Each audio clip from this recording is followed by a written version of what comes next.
Hey guys, welcome back to another Payday 3 Dev Diary video.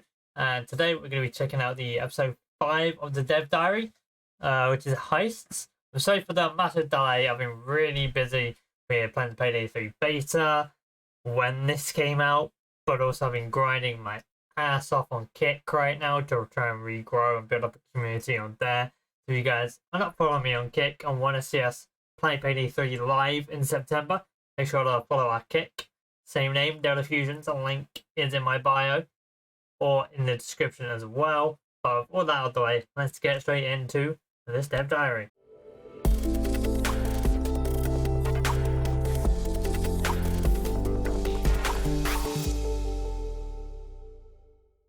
Alright, let's get into this. I don't know if this should be part of it, but I guess you will cut and choose. So Payday 3 is launching with 8 unique heists, and our goal is essentially to ensure that each heist has its own identity. So when the creative process starts, we're always asking ourselves, what unique gameplay element does this heist have? And how do we make it look and feel unique, even if some of them have a similar setting? So we're really trying to make each heist feel like a set piece, but most importantly, we're making them feel Payday. Two of the hardest things to get people to coordinate is positioning and movement.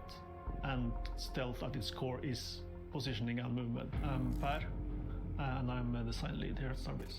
We're trying to make it less binary, so we have soft fails, so we have different security levels in different areas. So we like tried to do some stealth in certain in the areas, beta. you don't get. We weren't able to do. You get escorted out, and you can try We got again. close to finishing You can make a stealth mistake mission, and but not go loud immediately. Like if you break stealth, we don't want that to feel like a failure. I think we're random, so it's kind of hard to know. Okay, well, now we're going with Because they don't mention if they want to do loud or stealth, so I always promote loud stuff. Like the skills and the gadgets and That made it rough. how the civilians work as well. So creating a co-op stealth game as opposed to something that is solo only, a big difference there is players can do a lot of different things in parallel, right? Like there is not really one linear path, and different players can essentially go to different locations and do their thing if that's the way you want to play. Yeah, the takedown thing is very Every time we helpful design a in heist stealth. itself, we have to think about all the different You layers. can kind of grab them and then move them into like a and room, also make sure that they fit make sure no one incentivized sees to them, and you take them down. This is awesome. We did We've that. expanded the masked off stealth experience. I So love you this. can do a lot of objectives and a lot I of do work like with this. stealth without putting your mask on. For example, maybe not everybody wants to mask up during stealth. Maybe 3 players Because will mask we up had and 2 will that stay, when I was playing with a couple of encasing, mates but during the stream. players encasing can help. So that way, if you're not confident in what you're about to do and don't want to risk going loud, you can maybe play it a bit more safe and do the less risky things that still need to be done. One way we've been doing to modernize sort of the interactions and mechanics that you're doing is there are less quick interactions. It's more about bypassing obstacles by managing hostages, moving them around. There's a lot about movement and just general coordination between players, and also using the tools that you have.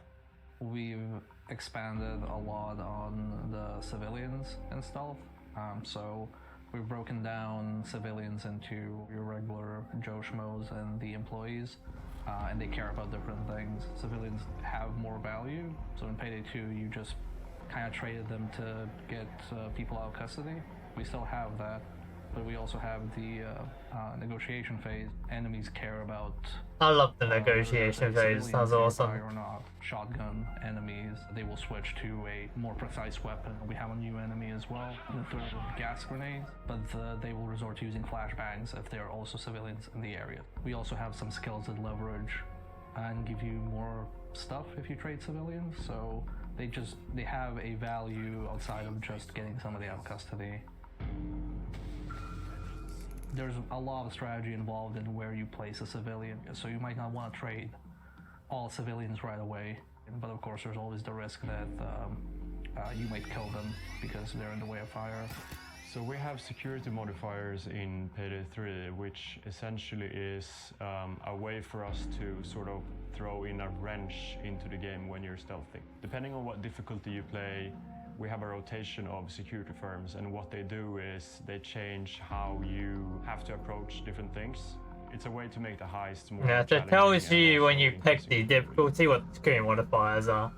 We had that during the beta. It would tell you. I would say for stealth, we also tried to make the objectives and goals scale. So you know like what type of cameras and everything would be in that difficulty before you actually do the heist. So you know if you want to do it or not.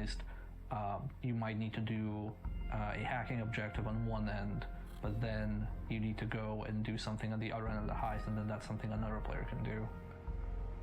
So the world has evolved since Payday 2, and that's something that we've adapted to as well. So you will see more security systems, and you will see more tools and equipment that are high-tech. Also in general, the world feels a little bit more high-tech, but it's still contemporary. And making sure that it feels contemporary has also been an important part of the vision, since the game is going to grow over time, and we want to make sure that it feels sort of timeless in that sense. From my point of view, a lot of the more digital stuff is in the gadgets. I feel also the hacking is a bit more expanded, and we have a foundation there to further expand it post-launch. So right now, hacking is mostly focused, or the systemic, non-objective hacking in the game is more focused on cameras. Yeah, so this hacking cameras is actually a skill. To further expand hacking. I don't think they've ever actually mentioned that.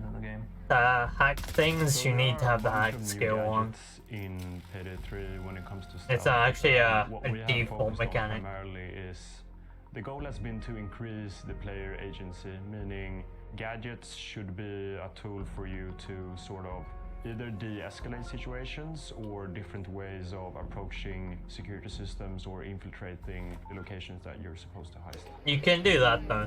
So as far as voice lines go, we have Use something that that last we thing. internally call coordinated voice lines, which is SWATs will react to things in the world and say a line, and sometimes that stuff is related to other enemies. So if there is a dozer somewhere nearby, Those are you'll hear a definitely SWAT scary. say, make way for the dozer, or clear the way for the dozer. They are It's also a definitely hint to the scary this players time. There's a dozer nearby, and they will have some lines for civilians as well.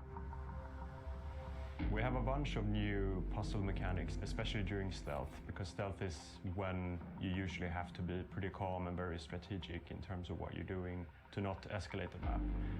Some of our maps also have very unique security systems. So, you know, there are laser grids, alarm floors, sensors that are moving. So we're definitely evolving the type of obstacles that you have to bypass in Payday 3. The difficulty of stealth varies quite a bit from map to map, but it also, your approach has to change between maps. So you need to adapt to the heist quite a bit. It's less of a racing game, and more, it requires a bit more patience to figure out what happens and how to move around. Coordination is also really important for the difficulty of a heist, and not just you know, coordinating who's where and who's doing what, but coordinating skills is also very important.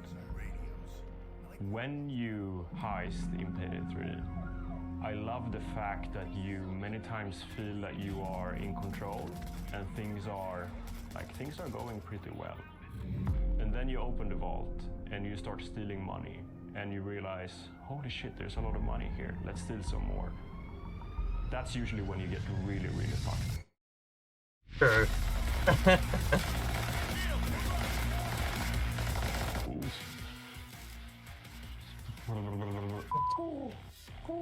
That was pretty good, no? They use radios.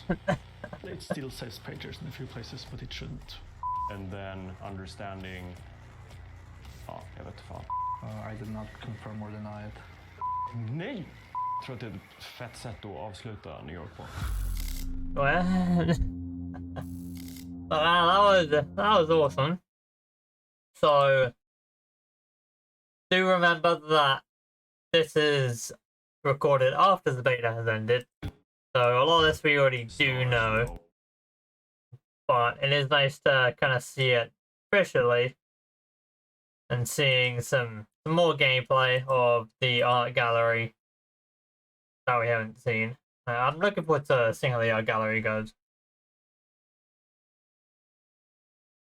But yeah, like, I like everything. Definitely looking forward to September. So I do like the hostage stuff, the negotiations and everything still. And stealth is definitely a pain, that's for sure. Like, you definitely need to, it's going to take quite a bit of time to relearn stealth and figuring out what tools, things like that. And of course, leveling up your weapons to get your suppressors and all that good stuff. That's stuff you're going to get some used to. And of course, I was playing the beta on Steam, and I kept on pressing the Payday 2 controls during stealth, so that didn't help. So having new controls is going to take some getting used to. So definitely, I would not recommend trying to do stealth straight away, because you're going to need to relearn the buttons. You don't change the key bindings on PC, and if you're on console, I don't know if you'll be able to change them or not. But it's going to take some getting used to the new controls. But we're definitely going to be doing a lot of stealth. Like, I'm planning to try to stealth every single heist as soon as possible on stream, and hopefully get some videos of my successful runs, fingers crossed. But as always, appreciate all you guys hanging out and watching today's video. As always, make sure to like, subscribe, and comment down below if you guys played the beta and what you're excited for and all that good stuff. And don't forget to follow us on kick.com to see us live 5 days a week, and we will be playing Payday 3 on stream when it releases. If you guys want to play some heists with us, doing some stealth, loud, anything, definitely feel free to hop in streams. But with all that being said, I will see you guys in the next one.